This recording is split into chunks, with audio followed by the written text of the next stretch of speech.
Today we are going to talk about coronavirus entering Canada. Yes, guys, it's been official that coronavirus has entered Canada, and it's obvious the infected people basically belong to Asia. The authorities have taken into account the whereabouts of the infected people. And as you can see in front of me, there was a Canadian permanent resident who was blocked from leaving coronavirus epicenter, and the CCTV news featured this news on its blog post. The mother and daughter, who were both born in Wuhan, had originally planned to stay there until February 15. So when coronavirus began to spread, they moved up their return flight to January 28. But because they didn't knew they were infected,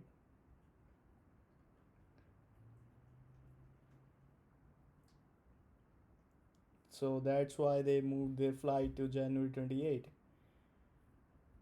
But after their departure, the travel ban was placed in Wuhan, and so they were lucky that they got up out of Wuhan before the travel ban was placed. It's The Canadian government is doing its best to keep its people safe, and I think the coronavirus won't be that big of a problem in Canada because it's cold in here. It's totally cold. Like people can't survive, so how would a virus, right? Like even if the virus survives, how would people with the virus survive in such a cold and won't be able to add to the virus spreading? So that should take the worry off your shoulders. I think so. So now let's look at the another news about this coronavirus in Canada. Like, let me look into it and see if it was in Vancouver, because then I need to be a little more cautious. Oh, yeah, the Vancouverites, be aware that this case was found in Coquitlam, and I am right now in Surrey, so God knows I'm not gonna take my car to Coquitlam.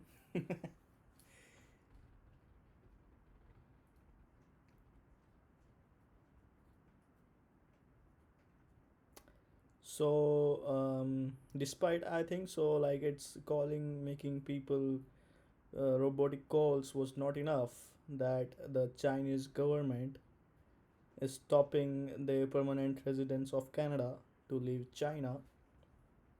But anyhow, let's move on to the next news.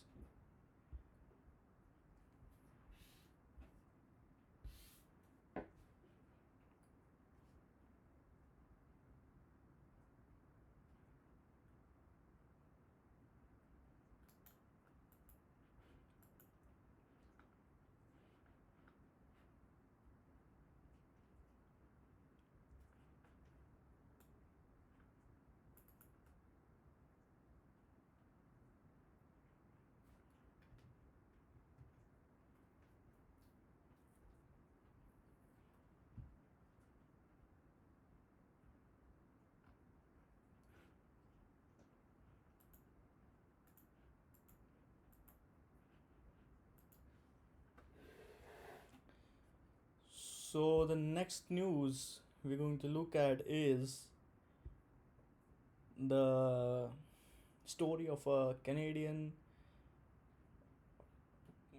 guy named Patterson Wu, who was visiting Wuhan from Vancouver, Canada, and what's he's been going through at the moment. So right now he is stuck in a home with five others, and there is no food supply for those people uh, to rely upon in these times where they need good nutrition and a better healthcare system. As you can see in the state, there are no cars running on the roads, just emptiness everywhere. And the other thing that we can see is that the Chinese media is portraying uh, people standing in lines for checkups, and in my opinion, it helps people to understand how important it is to comply with the instructions uh, in these times, as it will help them to quarantine the risks of this virus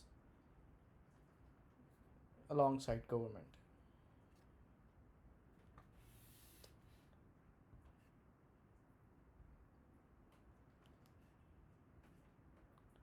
So it is also having a negative impact on the people's mindset.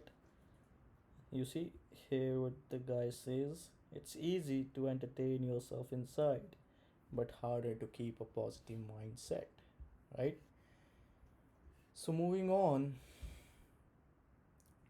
you can also see that the food costs are rising in Canada, like China, because this wide supply causes food shortage, because suppliers are more reluctant to send their employees in the affected areas, or do not allow entry of the infected people in their areas. So it mostly becomes uh, the task of the government to do this supply to perform the logistics of the food supply, and in such a short notice of time it becomes really difficult for the government to fulfill the all the needs of their citizens, of the residents of the city, you know.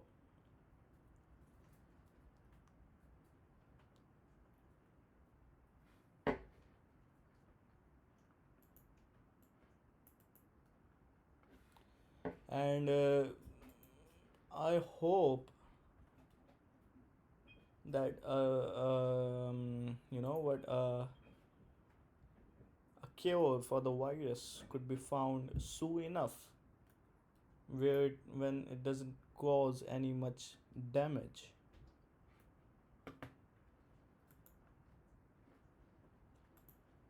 So till now, there have been 170 deaths for the coronavirus, and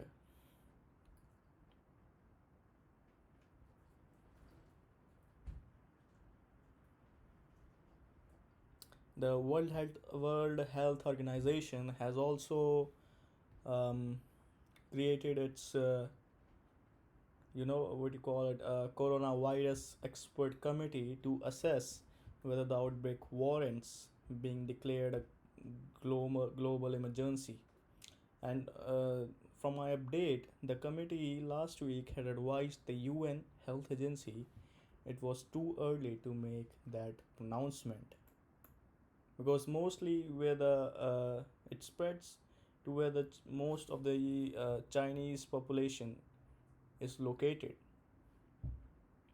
Uh, so mostly you can think about uh, areas such as Chinatowns that will mostly be affected,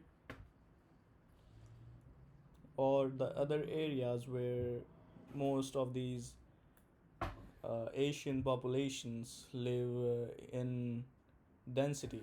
You know, in Vancouver, for example, in Lower Mainland, the areas are um, Richmond, Coquitlam,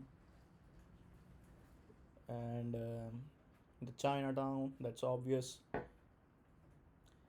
Also, the biggest threat in terms of death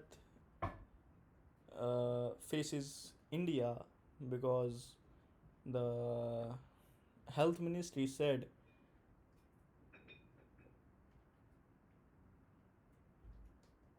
They have received a report of a student who was affected with the virus after she returned from her university located in Wuhan, China. Also, some cases have appeared in Philippines. Uh, the health officials are saying that a woman who traveled there from Wuhan via Hong Kong tested positive. So it's not mostly Asians that are affected, it's all kind of peoples who might be traveling from that area or had stayed there for a while and got infected. Also, the countries have come into inaction by suspending their traveling services. For example, Israel's Emirates AI, Spain's Albria, Scandinavian Airlines, Egypt Air, Korean Air joined the growing list of airlines suspending or reducing service to China. So stay tuned on my channel and I will be giving you updates related to coronavirus and other major global events that are happening right now. Have a good time. See you in my next video. Don't forget to share, subscribe and like my videos and my channel. Thanks a lot.